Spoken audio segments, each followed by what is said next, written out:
नमस्कार। आप सुन रहे हैं द बॉलीवुड रेडियो और मैं हूं आपके साथ आकाश। दोस्तों, आज के इस पॉडकास्ट में किस्सा है फिल्म बहारों के सपने का।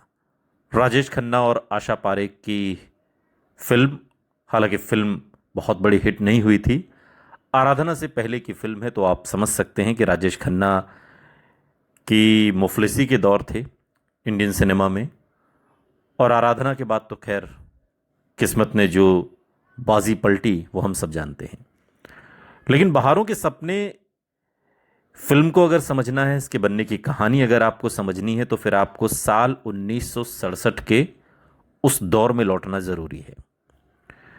हिंदुस्तान को आज़ाद हुए 20 बरस हो गए थे, जब राजेश खन्ना अभी वो राजेश खन्ना नहीं बने थे जिनके नाम पर टिकट बिकने लगे थे, जिनकी एक झलक के लिए लड़कियां सिनेमाघरों के बाहर घंटों इंतजार करती थीं। 23 जून साल 1967 को रिलीज हुई नासिर हुसैन फिल्म्स के बैनर तले बनी बहारों के सपने। नासिर हुसैन ने इस फिल्म का निर्देशन किया था और इस फिल्म का निर्माण भी। फिल्म में आशा पारेख, राजेश खन्ना, प्रेमनाथ, राजेंद्र नाथ, मदनपुरी, सुलोचना, नाना पालसीकर, पी जयराज, अनवर हुसैन और तमाम बड़े कलाकार थे। फिल्म की सिनेमेटोग्राफी जल मिस्त्री ने की थी और संगीत आर डी बर्मन ने दिया। लेकिन इस फिल्म के बनने की कहानी में एक दिलचस्प मोड़ इससे भी पहले शुरू हो चुका था। नासिर हुसैन मूल रूप से तीसरी मंजिल बनाने वाले थे और उसमें देवानंद को लेने की योजना थी। लेकिन उनके भाई विजय आनंद यानी गोल्डी आनंद को बहारों के सपने निर्देशित करना था। फिर साधना की सगाई की एक पार्टी में नासिर हुसैन और देवानंद के बीच ऐसा विवाद हुआ जिसने दोनों फिल्मों की दिशा बदल दी।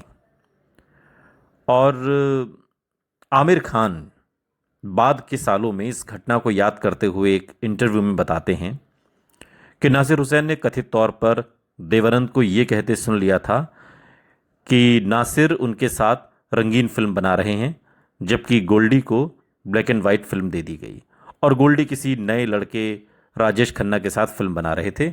जो बात आमिर खान ने अपने बुजुर्गों से सुनी, वो एक इंटरव्यू में उन्होंने साझा की। और बात इतनी बढ़ गई कि दोनों के बीच कहते हैं कि हाथापाई तक की नौबत आ गई। और अगले दिन नासिर ने विजय आनंद से कहा कि अब वो तीसरी मंजिल नहीं बनाएंगे। नासिर खुद बहारों के सपने बनाएंगे, लेकिन तीसरी मंजिल में देवानंद नहीं होंगे। और यहीं से राजेश खन्ना की इस फिल्म से जुड़ी कहानी और भी दिलचस्प हो जाती है, क्योंकि जिस नए लड़के के नाम पर इतना विवाद हुआ, वही आगे चलकर हिंदी सिनेमा का पहला सुपरस्टार बनने वाला था। नासिर हुसैन की बहारों के सपने कोई सामान्य प्रेम कहानी नहीं थी। इसके पीछे नासिर के कॉलेज के दिनों में लिखी गई एक कहानी का संदर्भ मिलता है। एक लेख में इसे उर्दू पत्रिका आजकल में प्रकाशित पुरस्कार विजेता कहानी से प्रेरित बताया गया। नासिर हुसैन का ये एक अलग तरह का सामाजिक विषय था। बेरोजगारी, औद्योगिक संघर्ष, मजदूरों की परेशानियां और एक पढ़े लिखे नौजवान की जिंदगी जो नौकरी न मिलने के बाद उसी मिल में मजदूर बन जाता है जहां उसके पिता काम करते थे। अब सवाल था कि इस कहानी की नायिका कौन होगी। शुरुआत में नंदा को लेने की बात हुई थी, लेकिन उन्होंने भूमिका को ठुकरा दिया क्योंकि उन्हें लगा कि यह किरदार उनकी उस समय की ग्लैमरस स्क्रीन इमेज के हिसाब से नहीं था। इसके बाद नासिर हुसैन की पसंद और उनकी पुरानी सहयोगी आशा पारेख सामने आई। आशा तब तक नई अभिनेत्री नहीं थी, उनका नाम हो चुका था। वो 1959 की दिल दे के देखो से नासिर हुसैन के साथ जुड़ी हुई थी। जब प्यार किसी से होता है, फिर वही दिल लाया हूं जैसी फिल्मों में उनकी हीरोइन बन चुकी थी, उनकी फिल्मों की। इसलिए नासिर के लिए आशा पारेख एक भरोसेमंद चेहरा थी। लेकिन दिलचस्प बात यह है कि आशा पारेख खुद बहारों के सपने करने को लेकर बहुत उत्साहित नहीं थी। उनके सामने एक ऐसी फिल्म थी जो ग्लैमरस रंगीन मनोरंजन से दूर और ब्लैक एंड वाइट फिल्म थी। कहानी बेरोजगारी और मजदूरों की जिंदगी पर आधारित थी। आशा पारेख की चिंता इसलिए भी समझ में आती है क्योंकि उस समय वो बड़े सितारों के साथ रंगीन मनोरंजक फिल्मों में बेहद लोकप्रिय थीं। बाद में आशा पारेख ने भी इस बात का जिक्र किया कि नासिर हुसैन ने उन्हें फिल्म करने के लिए मनाया और उनकी व्यस्त तारीखों के हिसाब से शूटिंग का शेड्यूल रखा।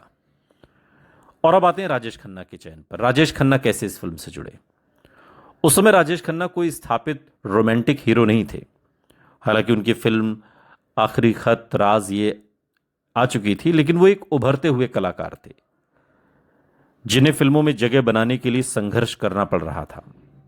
फिल्म फेयर के साथ बातचीत में आशा पारेख ने बाद के वर्षों में बताया, बहारों के सपने के समय राजेश खन्ना काफ़ी इंट्रोवर्ट थे और उन्हें ऐसा महसूस हुआ कि उनमें एक तरह की हीन भावना थी क्योंकि आशा उनसे कहीं बड़ी स्टार थी। ये अंतर समझना बेहद ज़रूरी है। आज जब हम राजेश खन्ना और आशा पारेख की जोड़ी को देखते हैं तो हमारे दिमाग में कटी पतंग और आन मिलो सजना जैसी सुपरहिट फिल्में आती हैं, लेकिन बहारों के सपने के समय आशा पारेख बड़ी स्टार थी और राजेश खन्ना तो अभी स्टार भी नहीं बनने थे, स्टार बनने की राह पर थे। आशा पारेख ने बाद में याद किया कि राजेश खन्ना उस समय बहुत रिजर्व्ड रहते थे, लेकिन जब 1969 में आराधना आई और राजेश खन्ना रातों रात सुपरस्टार बन गए तो उनके व्यक्तित्व में एक बड़ा बदलाव दिखाई दिया। फिल्म में राजेश खन्ना ने रमैया का किरदार निभाया और आशा पारेख गीता बनी थी। रमैया पढ़ा लिखा युवक है, लेकिन उसकी डिग्री उसके लिए नौकरी का टिकट नहीं बन पाती, यानी कि उसकी डिग्री पर उसे नौकरी नहीं मिल रही। उसके पिता भोलानाथ मिल में काम करते हैं। परिवार की आर्थिक हालत पहले ही कठिन है और फिर भोलानाथ की नौकरी चली जाती है। घर चलाने की जिम्मेदारी रमैया पर आ जाती है। वो पढ़ा लिखा होने के बावजूद मजबूर होकर उसी मिल में मजदूर बन जाता है। यही फिल्म का एक मूल संघर्ष है। एक नौजवान जिसके सपने बड़े हैं, लेकिन समाज और आर्थिक व्यवस्था उसे उन सपनों को पूरा करने का मौका नहीं देती। मिल में रमैया मेहनत करता है और जल्दी ही मजदूरों के बीच लोकप्रिय हो जाता है। साथी मजदूर उसे अपना नेता चुन लेते हैं और यहां से उसकी लड़ाई सिर्फ अपनी नौकरी के लिए नहीं रहती, बल्कि वो मजदूरों के अधिकारों की आवाज बन जाता है। मिल का मालिक कपूर दूसरी तरफ खड़ा है। उसके लिए मिल एक व्यवसाय है और मजदूर उसकी मशीनरी का हिस्सा। रमैया जब मजदूरों की शिकायतें और समस्याएं सामने रखने लगता है तो कपूर को यह पसंद नहीं आता। धीरे धीरे संघर्ष बढ़ता है और रमैया को रास्ते से हटाने की कोशिश शुरू होती है। फिल्म में प्रेम कहानी इसी सामाजिक संघर्ष के बीच आगे बढ़ती है। गीता और रमैया का संबंध केवल गीतों और रोमांस तक सीमित नहीं है। दोनों की जिंदगी उस सामाजिक परिस्थिति से जुड़ी है जिसमें प्रेम करने से पहले इंसान को रोटी, नौकरी और सम्मान की लड़ाई लड़नी पड़ती है। और कहानी आगे बढ़ती है तो रमैया और मजदूरों का संघर्ष प्रबंधन से, मैनेजमेंट से टकराव में बदल जाता है। उसे फंसाने के लिए चोरी जैसे आरोप लगाए जाते हैं। पुलिस उसके पीछे छोड़ी जाती है। रमैया छिपने को मजबूर हो जाता है और इस दौरान फिल्म का रोमांटिक पक्ष भी लगातार तनाव में रहता है, क्योंकि गीता के साथ उसका रिश्ता सिर्फ व्यक्तिगत प्रेम नहीं रह जाता। उसकी लड़ाई अब पूरे मजदूर समुदाय की लड़ाई बन चुकी है। फिल्म की यही खासियत थी कि नासिर हुसैन ने अपनी सामान्य मनोरंजक शैली से हटकर सामाजिक यथार्थ की ओर ले जाने की कोशिश की। हालांकि दर्शकों की आदत उस समय अधिक हल्की फुल्की और रोमांटिक फिल्मों की थी, इसलिए बहारों के सपने का गंभीर वातावरण उस दौर के दर्शकों के लिए एक चुनौती बन गया। फिल्म के संगीत की बात करें तो नासिर हुसैन और आर डी बर्मन की जोड़ी फिर दिखाई दी। गीतकार मजरू सुल्तानपुरी थे और संगीत पंचम दा का था। फिल्म के संगीत में लता मंगेशकर, मन्ना डे, मोहम्मद रफ़ी, आशा भोसले, उषा मंगेशकर की आवाज़ें हैं और उस ज़माने के तमाम जो गीत थे जो इस फिल्म के थे वो काफ़ी मशहूर हुए। और आजा पिया तो है प्यार दूं, ज़माने ने मारे जवान, ओ मेरे सजना ओ मेरे बलमा, क्या जानूं सजन, दो पल जो तेरी आँखों से, ये कुछ गीत हैं। आजा पिया तो है प्यार दूं, गोरी बैया तो पे वार दूं सबसे लोकप्रिय गीतों में शामिल रहा और इसे लता मंगेशकर ने गाया, मजरू सुल्तानपुरी ने लिखा, जबकि धुन पंचमदा ने तैयार की। और शूटिंग के दिनों के अगर दिलचस्प किस्सों की बात करें तो राजेश खन्ना और आशा पारेख के बीच के अंतर से जुड़ा है। आशा चूंकि स्थापित एक्ट्रेस थीं और राजेश खन्ना बहुत नए थे, और आशा पारेख बात के इंटरव्यूज़ में बताती भी हैं कि एक बार उन्होंने राजेश खन्ना को शूटिंग पर हेलो कहा और राजेश खन्ना ने शायद देखा नहीं, या राजेश खन्ना शर्मा गए, जो भी रहा हो, उन्होंने आशा पारेख को इग्नोर कर दिया।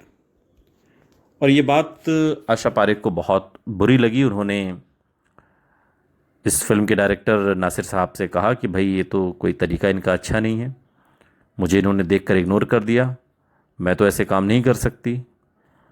और फिर नासिर हुसैन ने राजेश खन्ना से बात की, और जब वजह जानी तो राजेश खन्ना ने कहा कि मुझे दरअसल उनसे बात करने में झिझक होती है, मुझे शर्म आती है, और मैं इसलिए उनसे बात करने से बच रहा था।